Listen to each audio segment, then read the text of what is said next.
Olá, povo de Deus, 25º domingo do tempo comum, 20 de setembro de 2020. A nossa reflexão hoje é a partir de Isaías 55, de 6 a 9, Filipenses 1, 20 a 24 e depois 27, e de Mateus 20, de 1 a 16. Para nos acercarmos no sentido do nosso texto de hoje, imaginemos um povo que tinha tanto orgulho de sua terra, de se sentir escolhido por Deus dentre as nações, jogado no exílio, expatriado, sendo alvo de gozação de seus algozes por muitos anos. O texto de hoje apresenta a possibilidade de voltar para casa, pois o rei Ciro, um pagão, assinou um edito de repatriação permitindo esse regresso. É muita humilhação. O tempo do exílio foi muito amargo, mas serviu como tempo de purificação da fé no Deus de Israel, de revisão profunda da vida. Foi um tempo em que Israel reescreveu muitas de suas obras e que temos no Primeiro Testamento. Porém, agora que era hora de voltar, muitos se manifestaram céticos, com pouca fé, humilhados porque a volta está sendo possível por um edito de um pagão. Cabe ao nosso profeta anônimo da escola de Isaías, ao qual chamamos de segundo Isaías, que escreveu os capítulos de 40 a 55, o conhecido livro da consolação, motivar o povo para a volta. Como motivação, ele grita as diferenças de planos e raciocínios entre o povo e o Senhor. Porque os meus pensamentos não são os vossos, nem os vossos caminhos são os meus, oráculo do Senhor. Tanto quanto o céu está acima da terra, assim os meus caminhos estão acima dos vossos, e acima dos vossos estão os meus pensamentos.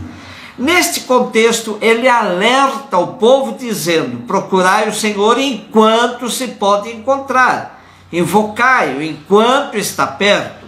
Deixe o ímpio o seu caminho e o homem perverso os seus pensamentos. Converta-se ao Senhor que terá compaixão dele, ao nosso Deus que é generoso em perdoar. Voltar à terra de onde foram tirados à força, esse caminho de retorno não é apenas um deslocamento geográfico, mas uma verdadeira experiência espiritual de reencontro com Deus, que lhes dava a identidade de povo eleito e libertado da escravidão do Egito. Deus com o qual eles tinham feito uma aliança e que não foram capazes de manter a fidelidade. Será que não é a nossa situação quando fazemos escolhas erradas na vida e não sentimos forças próprias para sairmos do buraco em que nos metemos? Daí o apelo do profeta: procurai o Senhor enquanto se pode encontrar. E com o salmista, ter a certeza de que o Senhor está perto de quantos o invocam. É o hoje da nossa vida. Filipenses 1, de 20 a 24, depois 27. A comunidade de Filipos era considerada por Paulo como sua filha de coração. Situada no norte da Grécia, foi a primeira comunidade cristã fundada no continente europeu por Paulo, Timóteo e Silas. A comunidade também tinha um carinho profundo por Paulo, tanto que o apóstolo, que sempre recusou a ajuda das comunidades, para não parecer pesado a elas, aceitava de bom grado todo o apoio, inclusive econômico, que os filipenses lhe faziam. Preso em Éfeso por volta do ano 49 a 50, Paulo recebe a visita de Epafrodito, membro da comunidade de Filipos, e este será encarregado de levar uma cartinha de Paulo para eles. Nesta correspondência, Paulo manifesta a certeza de sua situação perigosa e do futuro que o espera, mas sem desespero algum, desejando seguir vivo somente se for para ser útil às comunidades. Do contrário, a morte lhe parece uma ocasião de ouro de encontrar-se com aquele que lhe dá o sentido à sua vida, aquele que ele mais ama. Por isso ele diz: para mim viver é Cristo e morrer é lucro. E nesse clima passa um conselho à comunidade: procurai somente viver de maneira digna do Evangelho de Cristo. Mateus 20, de 1 a 16a. Estamos diante de mais uma parábola do reino dos céus, segundo Mateus. Rapidamente vejamos, com o auxílio dos exegetas portugueses missionários dos Sagrados Corações, bem o contexto da narrativa. O quadro que a parábola nos apresenta reflete bastante bem a realidade social e econômica dos tempos de Jesus. A Galileia estava cheia de camponeses, que por causa da pressão fiscal ou de anos contínuos de más colheitas, tinham perdido as terras que pertenciam à sua família. Para sobreviver, esses camponeses sem terra alugavam a sua força de trabalho, juntavam-se na praça da cidade, nos mercados, e esperavam que os grandes latifundiários os contratassem para trabalhar nos seus campos ou nas suas vinhas. Normalmente, cada patrão tinha os seus clientes, isto é, homens em que ele confiava e a quem contratava regularmente. Naturalmente, esses trabalhadores de confiança recebiam um tratamento de favor. Esse tratamento de favor implicava, nomeadamente, que esses clientes fossem sempre os primeiros a ser contratados, a fim de que pudessem ganhar uma jornada completa, um denário, que era o pagamento diário habitual de um trabalhador não especializado.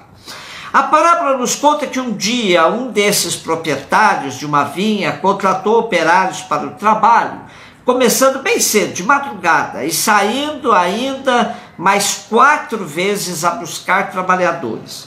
Temos então 5 tipos de operário. Os primeiros da madrugada, depois outro às 9, ao meio-dia, às 3 e os últimos ao cair da tarde, lá para as 5 horas da tarde.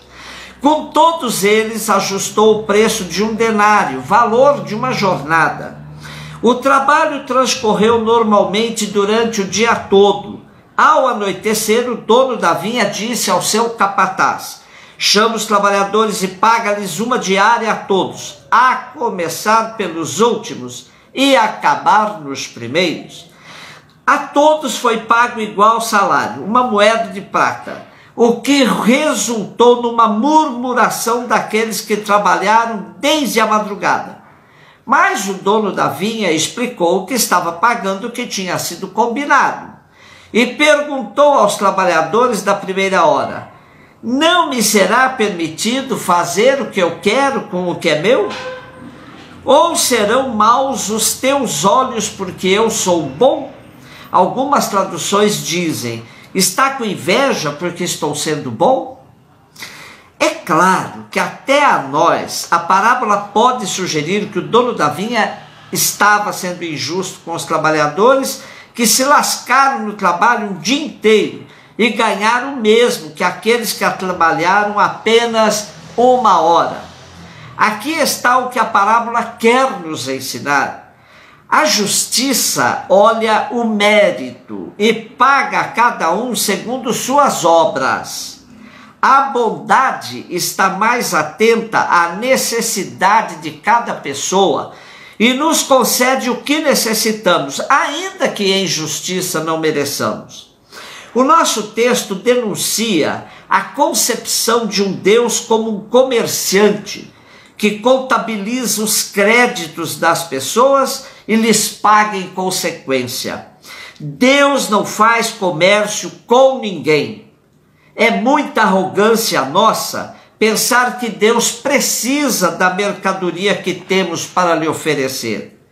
Por isso, é ridículo dizer a Deus: se o Senhor me fizer isso, prometo-lhe aquilo. Se me der isto, pago-lhe com aquilo. Entender que Deus não é um comerciante, mas um pai cheio de amor pelos seus filhos, significa também renunciar a uma lógica interesseira no nosso relacionamento com Ele. O cristão não faz as coisas por interesse ou de olhos postos numa recompensa, mas porque está convicto de que esse comportamento que Deus lhe propõe é o caminho para a verdadeira vida. Nada que faço, inclusive na igreja, pode ter esse sentido de querer comprar a Deus.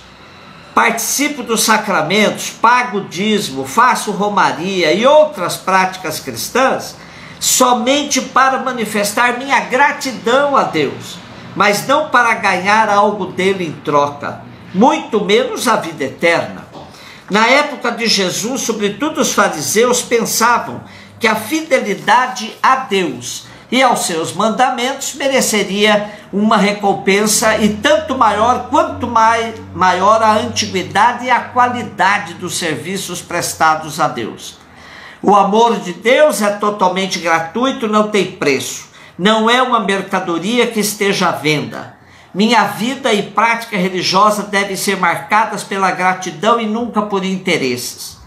Eu convido a todos a lerem essa parábola tendo em conta os atuais milhões de desempregados brasileiros, que nosso falido sistema político não os contratará em nenhuma das horas do seu desenvolvimento, pois misericórdia e compaixão são próprias só de Deus.